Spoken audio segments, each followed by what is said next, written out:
Alors, bon, ça va pas être évident de filmer dans la rue à Paris. J'avais oublié ce que c'était d'avoir une personne tous les mètres carrés. Et un tractopelle tous les centimètres carrés. C'est n'importe quoi cette ville, je la kiffe. Non mais je mens pas en plus. Bon, bref. Ouais, donc c'est parti pour le deuxième jour du Free Up Festival. Avec ma tête bien fatiguée déjà après la première soirée. Oui, j'avais un micro pété hier, donc j'ai pas pu faire le vlog. Et let's go pour t'emmener avec moi au Free Up Festival, le festival des freelances. Et c'est parti. Allez, je te montre un peu l'ambiance.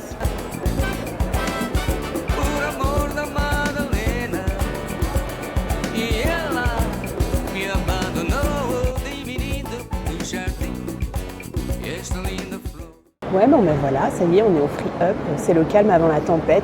Là, c'est le bar, coworking of the day pour les freelances. Et après, on va aller rencontrer des freelances, on va aller enregistrer des podcasts ce matin et puis faire et animer des conférences sur le freelancing. Moi, j'ai une acception très large du scale parce que par exemple, vendre son temps très très cher, pour moi, c'est déjà une façon de scaler. Si je vends ma journée à 5 000 €, admettons un jour, fingers crossed, ça me financera mon développement par ailleurs, ça me laissera du temps pour faire des formations, pour devenir, pour aller sur d'autres marchés et tout. Tu vends plus ton temps, tu vends un peu ta valeur, donc c'est déjà une forme déjà de liberté par rapport à ton timing horaire.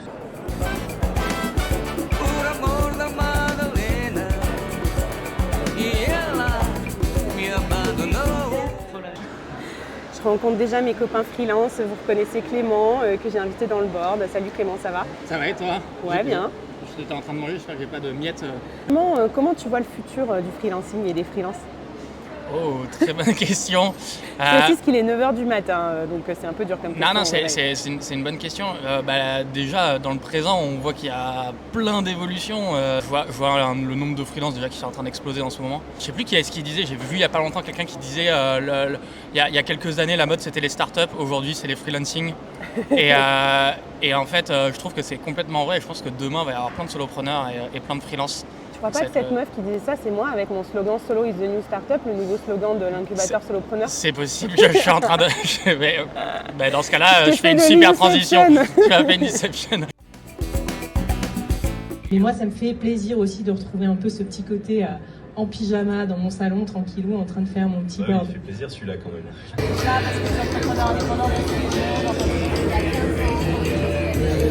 Nina, comment ça va? Ça va très bien.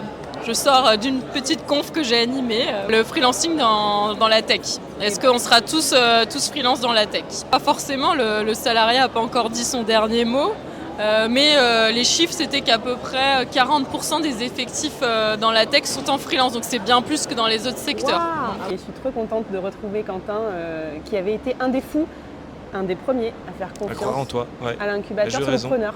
Ouais, oui. Première promo, ça va? Comment ça va? Super, très content d'être là en tout cas. Belle rencontre, super énergie. Et puis on apprend plein de choses, on partage entre nous, on peut se donner des petits tips. Donc c'est vraiment ce que je suis venu chercher, donc pas déçu du tout. Toi, tu es un freelance tech, tu es un CTO. Ouais. Comment tu vois les choses justement pour se différencier dans les freelance tech? Moi je suis plutôt mission longue jusque-là. Et là j'ai décidé vraiment de me nicher pour partir sur une verticale. Et puis en parler, en reparler pour tenter de sortir un peu du lot. Parce que la tech, en plus, c'est assez compliqué à comprendre quand on n'est pas dedans. Donc on ne fait pas vraiment la différence entre les technos, tout ça. Donc j'ai pris une verticale, le MVP, je vais aller plein faire dedans. Et on va voir comment ça tourne. Eh ben, longue vie au MVP, Quentin. Longue vie au MVP, merci Flavie.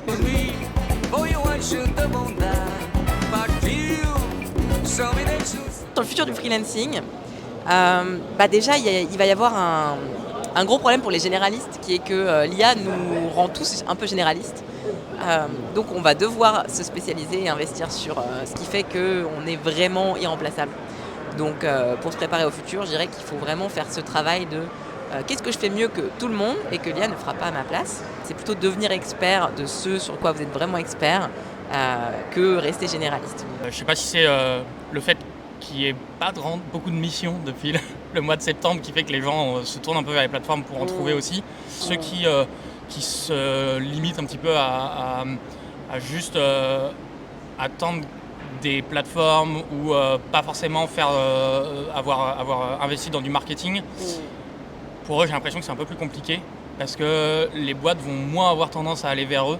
Je milite pour que plutôt les gens mettent en place des actions et pas juste attendre que les plateformes ou les intermédiaires surtout viennent pour leur en donner. Un petit peu et tout. Ah là, voilà, regardez-moi ces stars, un peu, ils ont besoin de se recoiffer et de passer au maquillage avant de passer sur le blog. D'ailleurs, merde, il n'y a pas le maquillage. Donc tu es un des rares freelances qu'on croise par-ci par-là, un des rares spécimens qui a réussi à sortir de la vente du temps. Comment t'as fait? Je fais un boulot de data scientist et j'ai aussi récemment créé un programme qui aide les data scientists et les data engineers et un peu aussi les data analysts à monter en compétences sur leur métier. Donc s'améliorer en Python, s'améliorer en SQL. Je me suis rendu compte qu'il y avait ce besoin-là en étant chez mes clients. Il y a plein de gens qui veulent arrêter de vendre leur temps.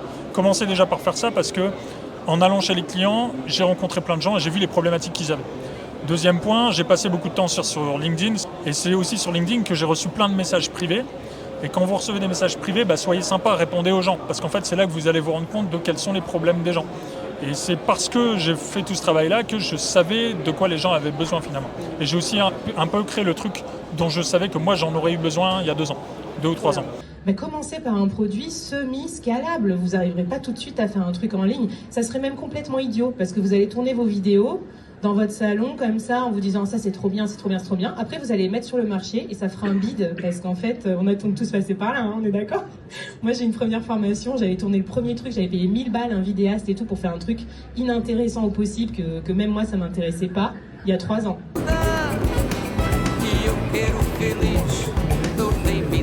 Ce matin, j'ai enregistré 2 épisodes de Podcast Collector, un avec le board et un autre avec Fleet Podcast sur le futur du freelancing et le freelance augmenté. Du coup, je t'invite vraiment à les écouter, ça va être trop bien. Et puis cet après-midi, j'anime une table ronde sur le futur du freelancing, justement. Ça va être quoi pour toi l'avenir du freelancing? Écoute, je pense que les collectifs ont vraiment un bon avenir devant eux pour rompre l'isolement, mais quand même continuer à pouvoir travailler comme on l'entend. La force du collectif et en même temps la souplesse du freelance. Être avec des pairs, j'adore cette relation qu'on a entre freelance, cette relation un peu contractuelle ou de pair à pair, c'est hyper précieux en fait, il n'y a pas de verticalité et tout. Et donc je veux vivre mon aventure en solo, mais pas par égoïsme, par envie d'horizontalité et par envie de ne pas être manager. Moi je pense que freelancing c'est un mot qui est un peu galvaudé parce qu'il recouvre des réalités qui sont extrêmement différentes. La personne moyenne en auto-entreprise, c'est un salarié qui le week-end répare des bagnoles ou fait une activité d'ongles, de peinture sur ongles ou des choses comme ça. Et l'auto-entrepreneur moyen, il fait 1000 € de chiffre d'affaires par mois, 500, 1000 €, un truc comme ça. Et à côté de ça, il y a des freelances dans la tech qui gagnent 100 000 € par an. Le petit boulot, en plus de son job, il y a de plus en plus de gens qui vont le faire parce que ça permet de boucler les fins de mois et d'avoir une petite activité qu'on aime bien et tout ça. Et après, sur le freelancing dans la tech, je pense que ça va aussi continuer d'augmenter. Alors là, je parle pour la tech. Tout ce qui est la com, le digital et tout ça, je maîtrise moins, c'est pas mon sujet. Mais sur la tech, je pense que ça va continuer d'augmenter juste parce que le marché de la tech est en plein essor. Le marché des ESN est en croissance, le marché du freelancing est en croissance, le marché du portage, les 3 sont en croissance parce que la tech, de manière générale, est en croissance. Donc je pense que ça va continuer de monter au moins pour les 5-10 prochaines années. Après, au-delà... Moi, je pense qu'il y a une question qu'on n'a pas encore énormément abordée et que justement... j'ai eu la chance de pouvoir un petit peu creuser avec le CEO de Comet là, que j'ai interviewé ce matin. C'est sur la place des plateformes intermédiaires. Est-ce que ça pourrait être justement on va dire la tierce personne qui nous permettrait à la fois d'avoir peut-être davantage de sentiments de collectif, de développer notre employabilité, de nous former et en fait, on ne sait pas pour l'instant, est-ce que c'est l'entreprise qui nous embauche en tant que freelance qui a cette responsabilité? Est-ce que c'est nous en tant que freelance qui devons être totalement autonomes là-dessus? Ou est-ce que ces plateformes, elles pourraient aller bien plus loin que juste la gig economy et offrir des services beaucoup plus premium et peut-être développer un sentiment d'appartenance et développer plus de services pour leurs freelance. Donc je me demandais si ce modèle-là allait évoluer. Et peut-être aussi ça pourrait répondre aux limites qu'on peut avoir dans le droit du travail aussi en tant que freelance. Le travail d'équipe me manque et je suis encore trop dans mon coin en fait de freelance au fin fond de la campagne dans la brousse et du coup je profite du free up pour de nouveau voir du monde. Et si je devais avoir un souhait, ce serait d'être moins tout seul et de plus me foutre un coup de pied au cul pour voir du monde, quoi. Clément, on s'est rencontrés parce que tu vas bientôt participer à l'incubateur Solopreneur et surprise, je te vois au Free Up dans la vraie vie. Alors, est-ce que tu as un petit... Comment tu vois ton avenir, toi, de freelance solopreneur? Écoute, j'ai mis tout sur toi. Et on peut parler du fait que tu es en costard, trop stylé, à un événement de freelance et que moi, du coup, j'ai l'impression d'être en pyjama à tes côtés. Ouais, mais en fait, Tu te rappelles que c'est un événement de freelance, hein, c'est pas un événement d'entrepreneur, Clément? Ouais, alors c'est un costard à capuche. La capuche, ça se voit pas. Mais non, blague à part, j'enchaîne sur un deuxième événement qui nécessite d'être un petit peu sans capuche. Mais... C'est le freelance B2B, ça. Ouais. Hoodie caché sous sa veste et ensuite, il claque le costard 3 pièces. Mais le freelancer s'adapte. Et il rebondit.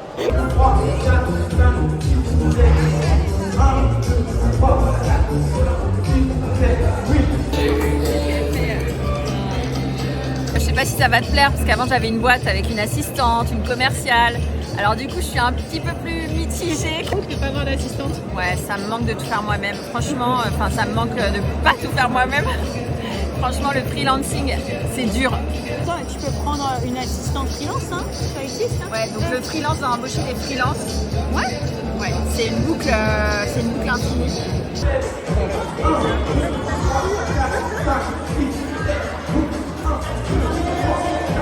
Marine, t'en penses quoi? Ça va être quoi l'avenir du freelancing? C'est nous l'avenir, c'est plutôt ça qu'il faut que tu demandes. Je te dis, c'est très simple, les freelances sont en train de sauver le monde. Si tu veux que je développe, on se prend un rendez-vous. Là, je suis pas sûre que ce soit le moment, mais c'est tout vu. Attention!